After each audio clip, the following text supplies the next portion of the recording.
Bienvenue dans ton école au Québec, le podcast qui t'aide à mieux comprendre le fonctionnement de l'école québécoise. Je suis Edwige et aujourd'hui, on continue la série spéciale sur les futurs enseignants. Si tu es formé à l'étranger ou si tu envisages de t'orienter vers l'enseignement, ici, cet épisode est pour toi. Aujourd'hui, on va parler d'un sujet qui revient souvent dans mes messages. Est-ce qu'on peut encore enseigner au Québec sans avoir un brevet? Si tu es un enseignant formé à l'étranger ou que tu souhaites simplement faire de la suppléance, cette vidéo va t'expliquer ce que la loi permet, les démarches à suivre et ce qui a changé depuis quelques années. Au Québec, le brevet d'enseignement est le document officiel qui donne le droit d'enseigner de façon permanente. Il est délivré par le ministère de l'Éducation avec un baccalauréat en enseignement reconnu ou l'évaluation d'un diplôme étranger. Mais avec la pénurie d'enseignants, les écoles recrutent souvent des gens qui n'ont pas encore ce brevet, surtout pour des remplacements ou des postes temporaires. Enseigner sans brevet, c'est enseigner avec une tolérance d'engagement.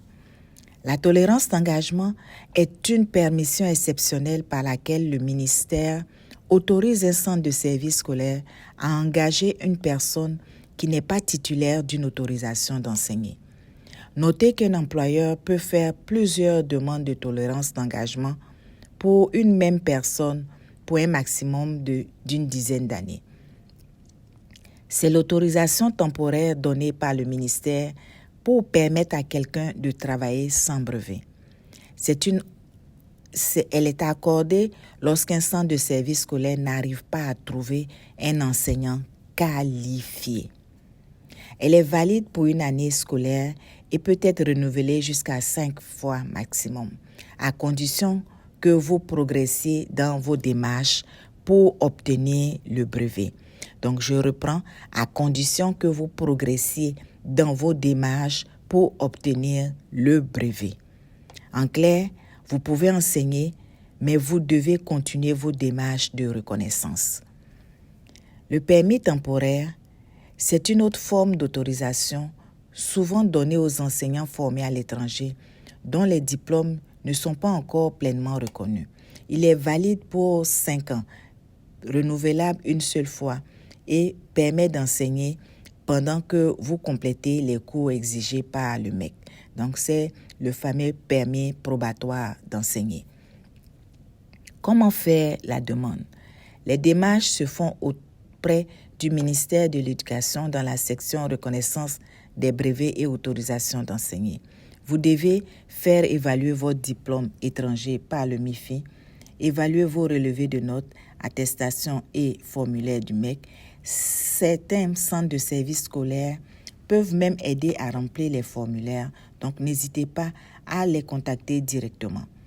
Donc, vous avez la procédure pour faire la demande d'autorisation d'enseigner, faire l'examen de langue, avoir votre permis probatoire. Donc, toutes ces règles-là, je vous ai déjà expliquées en long et en large. Les limites et réalités du terrain. Enseigner sans brevet, c'est possible, mais ce n'est pas toujours simple. Non seulement vous n'avez pas accès à tous les avantages des enseignants permanents, comme la sécurité d'emploi, les assurances, les contrats, mais il existe une légère différence avec les suppléants légalement qualifiés. Cependant, avec les suppléances de part et d'autre, tu peux acquérir de l'expérience, d'être connu dans le réseau, et si tu termines tes cours, tu peux obtenir ensuite un contrat régulier. Mon conseil personnel, si tu es enseignant sans brevet, ne te décourage pas. Commence par la suppléance, cherche une tolérance d'engagement et surtout, garde tes documents à jour. Chaque jour passé dans une école au Québec compte comme une expérience reconnue et cela accélère les démarches vers le brevet. En conclusion, alors oui, enseigner sans brevet, c'est encore possible en 2025, mais c'est temporaire et encadré. C'est une belle porte d'entrée dans le réseau scolaire québécois. Comment devenir enseignant titulaire au Québec? Je vais vous expliquer les étapes du brevet probatoire jusqu'au permis, jusqu'à l'obtention du brevet permanent. Dans la prochaine vidéo, je vais faire un récapitulatif de ce que j'avais déjà dit par le passé dans les anciennes vidéos. Je vais le relayer en podcast et vous aurez toutes les informations. Comme je le dis toujours, les raccourcis, c'est bien, mais c'est pas efficace pour quelqu'un qui vise haut, qui vise quelque chose à long terme.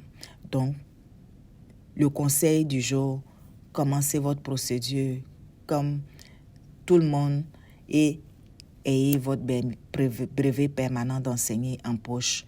Vous serez tranquille pour tout le reste. Abonnez-vous, laissez un petit pouce si le podcast vous a aidé. Partagez le podcast à un ami qui rêve d'enseigner et à bientôt dans le prochain épisode. Bye bye.